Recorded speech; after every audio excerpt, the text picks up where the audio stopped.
Okay, let's go on to chapter 16. And so it's kind of neat that little Ann won the beauty contest. And now Billy's waiting to do his hunt. He's on the last night. And so he's got to get, I think, at least 3 coons in a night to beat that old blue hound. Okay? In the afternoon, our judge came over and introduced himself. He told us he'd be going with us that night.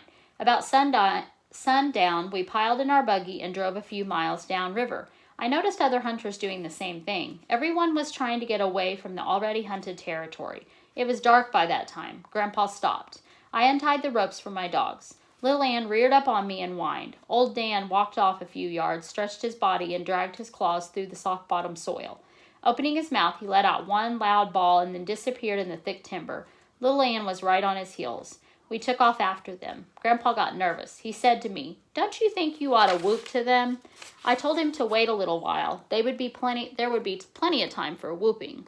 He snorted and said he thought a hunter always whooped to his dogs. "I do, Grandpa," I said, "but not before they strike a trail."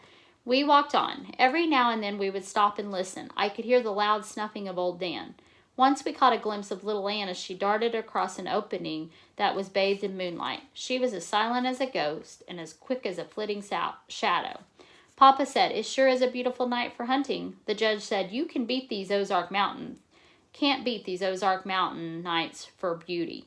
I don't care where you go." Grandpa started to say something. His voice was drowned out by a bell-like cry of little Ann. In a whisper, I said, "Come on, Dan, hurry and help her." As if in answering my words, his deep voice hammered its way up through the river bottoms. I felt the blood tingling in my veins. That wonderful feeling when only a hunter knows crept over my body. Looking at Grandpa, I said, "Now you can whoop." Jerking off his hat and throwing back his head, he let out a yell. It wasn't a whoop or a screech. It was halfway in between. Everyone laughed. The coon was running upriver toward our campground. We turned and followed. I could tell by the dogs' voices they were running side by side, and they were hot on the trail. Closing my eyes, I could almost see them running, bodies stretched to their fullest length, legs pounding up and down, white steam rolling from their hot breath in the frosty night. Grandpa got tangled up in some underbrush and lost his hat and spectacles. It took us a while to find the glasses. Papa said something about getting them wired on with baling wire. Grandpa snorted. The judge laughed. The coon crossed the river and ran on upstream. Soon my dogs were out in the hearing distance. I told Papa we had better stay on that side of the river and keep going until we could hear them again. 20 minutes later, we heard them coming back. We stopped. "I think they have crossed back on our side," I said. All at once, the voices of my dogs were drowned out by a loud roar. "What in the world was that?" Grandpa asked. "I don't know," said the judge. "Reckon it was the wind or thunder." About the time we heard it again. The judge started laughing. "I know now what it is," he said. "Those hounds have run that coon right back up the camp. The noise we heard were all the other hunters whooping to them." Everyone laughed. A few minutes later, I heard my dogs bawling treed. On reaching the tree, Papa ran his hand back under his coat. He pulled out Grandpa's gun. "That's a funny-looking gun," the judge said. "It's a 410 gauge pistol, isn't it?" "It's the very thing for this kind of work," Papa said. "You could kill a coon with it if you tried. Couldn't kill a coon with it if you tried, especially if you're using birdshot. And all it will do is sting his hide a little." At the crack of the gun, the coon gave a loud squall and jumped. My dog lost no time in killing him. So they've got one. We schooned the coon, and soon we were on our way again. The next time my dogs treed, they were across the river from us. Finding a riffle, we pulled off our shoes and started across. Grandpa very gingerly started picking his way. His tender old feet moved from one smooth rock to another. Everything was fine until we reached midstream, where the current was much swifter. He stepped on a loose rock. It rolled and down he went. As the cold river water touched his body, he let out a yell that could have been heard for miles. He looked so funny we couldn't keep from laughing. Papa and the judge helped him to his feet. Laughing every step of the way, we finally reached the other side. Grandpa kept going in his wet clothes until we reached the tree where the dogs were. After killing the coon, we built a large fire so Grandpa could dry his clothes. So that's 2 coons already. He'd get up to as close to the fire as he could and turn this way and that. He looked so funny standing there with his long underwear steaming. I started rolling with laughter. He looked over at me and snapped. "What's so funny?" I said, "Nothing." "Well, why are you laughing?" he said. At this remark, Papa and the judge laughed until their eyes watered. Mumbling and grumbling, Grandpa said, "If you fellows were as cold as I am, you wouldn't be laughing." We knew we wouldn't be laughing, but we couldn't help ourselves. The judge looked at his watch. It was after 3 o'clock. He said, "Do you think they'll tree another one?" As if to throw the words back in the judge's face, old Dan opened up. I stood and whooped. "Whoo-ee! Get him, Dan! Get him! Put him up in a little tree!" There was a mad scramble. Grandpa tried to put on his breeches on backwards. The judge and Papa ran over to help him with his shoes. Everyone tried to put a shoe on the wrong foot. I was laughing so hard I could do nothing. 100 yards from the fire, I realized we had forgotten the coonskins. I ran back for them. My dogs had jumped the coon in swampland. He tore out on the river bottoms. I could tell they were close to him by their fast bawling. All at once their baying stopped. We stood still and listened. Old Dan bawled "tree" a few more times and then stopped. Grandpa asked, "What happened?" I told him the coon had probably pulled some kind of trick. Coming up to my dogs, we saw they were working up and down an old rail fence. We stood and watched. Every now and then, old Dan would rear up on a large hackberry tree that was standing about 7 feet from the fence and bawled "tree." As yet, little Ann had not bawled the tree bark. We watched her. She was working everywhere. She climbed up a rail fence and followed its zigzag course until she disappeared in the darkness. I told Papa I was sure the coon had walked the rail fence and in some way had fooled my dogs. Old Dan would keep coming back in the hackberry tree. He would rear up on it and bawled "treed." We walked up to him. Looking at the tree over, we could see that the coon wasn't in it. The judge said, "It looks like he has fooled them." "Maybe you better call them off," Grandpa said. "We can go someplace else and hunt. We've got to get one more coon, even if I have to tree it myself." For some reason, no one laughed at his remark. "It's almost daylight," Papa said. "Yes, that's what has me worried," I said. "We won't have time to do any more hunting. If we lose this one, we're beat." Hearing the word "beat," Grandpa began to fidget. He asked me, "What do you think happened? How did that coon fool him?" "I don't know for sure," I said. "He walked that rail fence. The hackberry tree has something to do with this trick, but I don't know what." "Son," the judge said, "I wouldn't feel too bad if I were you. I've seen some of the best hounds fooled by a smart old coon." Regardless of all the discouraging talk, the love and the belief I had in my little red hounds never faltered. I could see them now and then, leaping over old logs, tearing through the underbrush, sniffing and searching for the lost trail. My heart swelled with pride. I whooped, urging them on. In a low voice, the judge said, "I'll say one thing. They don't give up easily." Birds began to chirp all around us. The sky took up a light gray color. Tiny dim stars were blinking the night away. "It looks like we're beat," Papa said. "It's getting daylight." At that moment, the loud, clear voice of a red-bone hound, bawling "treed," ran through the river bottoms. It was the voice of little Ann. Sucking in a mouthful of air, I held it. I could feel my heart pounding against my ribs. I closed my eyes tight and gritted my teeth to keep the tears from coming. "No, wait a minute. Let's go get them," Grandpa said. "No, wait a minute," I said. "Why?" he asked. "Wait till old Dan gets there," I said. "It's daylight now, and if we walk up to the tree, the coon will jump out. It's hard to keep a coon in a tree after daylight. Let's wait until old Dan gets there. Then if he jumps, he won't have a chance to get away." "The boy's right," the judge said. "It's hard to keep a coon in a tree after daybreak." Just when we'd heard old Dan, his deep voice shattered the morning silence. Searching for the lost trail, he had crossed the fence and worked his way out into the old field. Turning around, we saw them coming.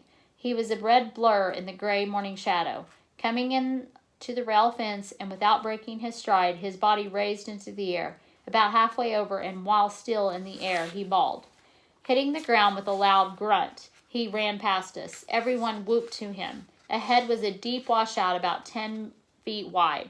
On the other side was a canebrake. His long red body, stretched to his fullest length, seemed to float in the air as he sailed over it. We could hear the tall stalks rattling as he plowed his way through them.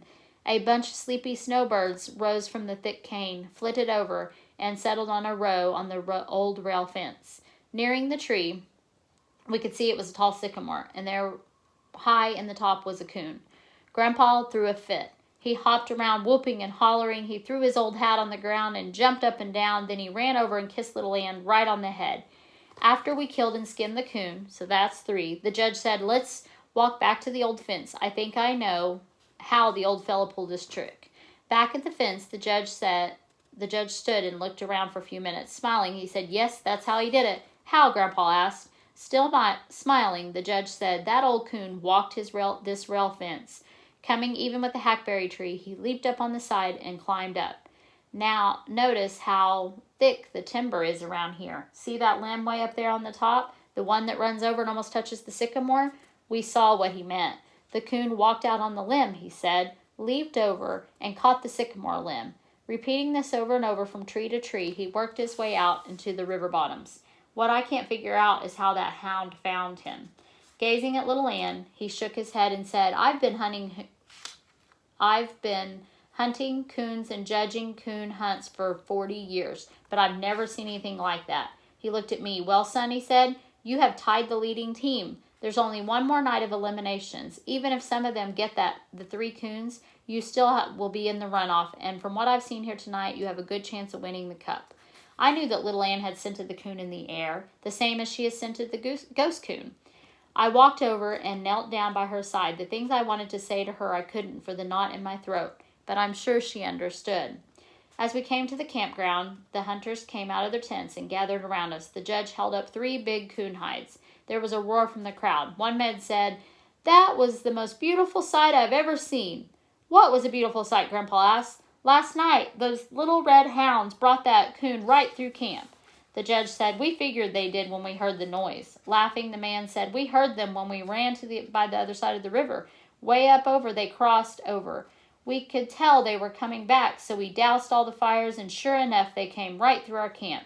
Those little hounds weren't 50 yards behind the coon, running side by side. Boy, they were picking them up and laying them down and bawling every time their feet touched the ground. I'll tell you, it was the prettiest sight I ever saw.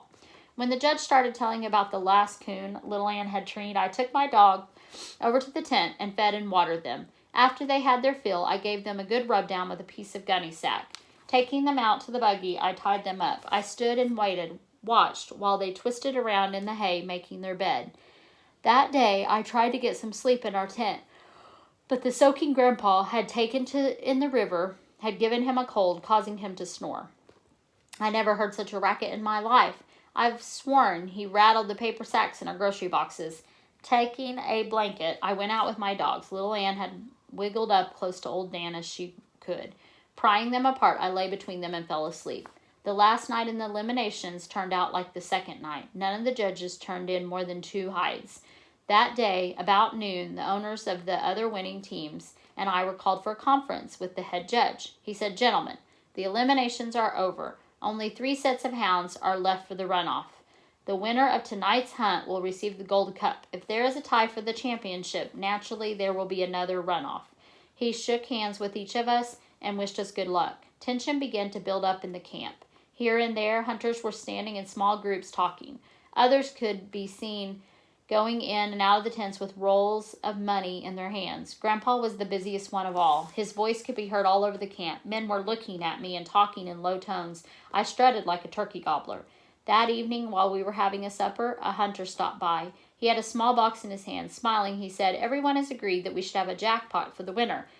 I've been picked to do the collecting. Grandpa said, You might as well leave it here now. Looking at me, the hunter said, Son, I think almost every man in this camp is hoping you win it, but it's not going to be easy. You're going against 4 of the finest hounds there are. Turning to my father, he said, Did you know the 2 big Walker hounds have won 4 gold cups? Very seriously, Papa said, You know, I have 2 mules down on my place. One is almost as big as a barn. The other one isn't much bigger than a jackrabbit. But that little mule can pull the big one every time. Smiling, the hunter turned to leave. He said, You could be right. Papa asked me again where I thought we could start hunting. I had been thinking about this all day. I said, You remember when we jumped the last coon in the swamp? Papa said, Yes. Well, the way I figure, more than 1 coon lives in the swamp, I said. It's a good place for them, as there are lots of crawfish and minnows in the potholes. If a hound jumps one there, he has a good chance to tree him. Papa said, Why? It's a long way back to the river and about the same distance to the mountains, I said. Either way he runs, a dog can get pretty close to him, and so he would have to take to the tree. That evening we climbed into Grandpa's buggy and headed for the swamp. It was dark by the time we reached it. Grandpa handed Papa his gun, saying, You're getting to be a pretty good shot with this thing. I hope I get to shoot it a lot tonight, Papa said. Under my breath, I said, I do too. After untying the ropes from my dogs, I held into their collars for a minute. Pulling them up close, I knelt down and whispered, This is the last night. I know you'll do your best. They seemed to understand and tugged at their collars. When I turned them loose, they started for the timber. Just as they reached the dark shadows, they stopped, turned around, and stared straight at me for an instant. The judge saw the strange actions. Laying a hand on my shoulder, he said, What did they say, son? I said nothing that anyone could understand, but I can feel that they know this hunt is important. They know it just as well as you or I. It was little Ann who found the trail. Before the echo of her sharp cry had died away, old Nan's deep voice floated out in the swamp. Well, let's go, Papa said eagerly. No, let's wait a minute, I said. Wait? Why? Grandpa asked. To see which way he's going to run, I said. The coon broke out of the swamp and headed for the river. Listening to my dogs, I could tell they were close to him. I said to Papa, I don't think he'll ever make it to the river. They're right on his heels now. By the time we circled the swamp, they were bawling treed. The judge said, Boy, that was fast. I felt my father's hand on my shoulder. Looking at me, he smiled and nodded his head. Papa and I knew I had judged the coon perfectly. He didn't have time to reach the river or the mountains. My dogs had treed the coon in a tall ash which stood about 50 yards from the river. I knew the 50 yards had saved us a good hour because he could have pulled the trick after trick if he had gotten in the water.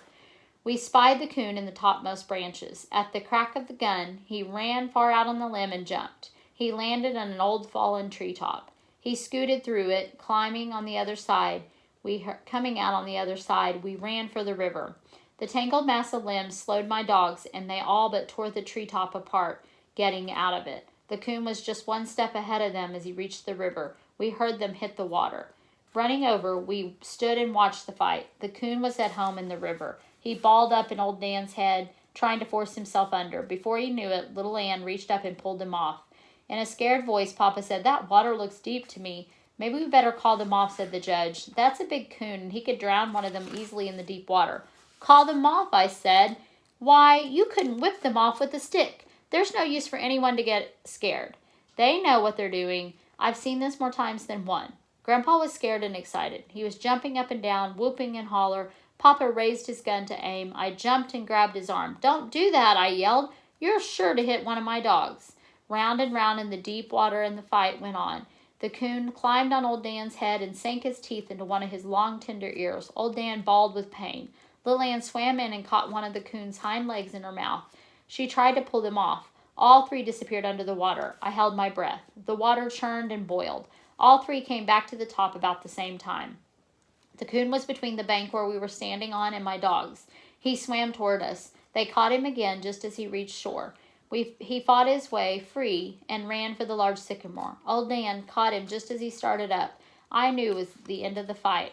After it was all over and the coon had been skinned, Grandpa said, I hope we don't have to go through that again tonight. For a while, I sure thought our dogs were goners.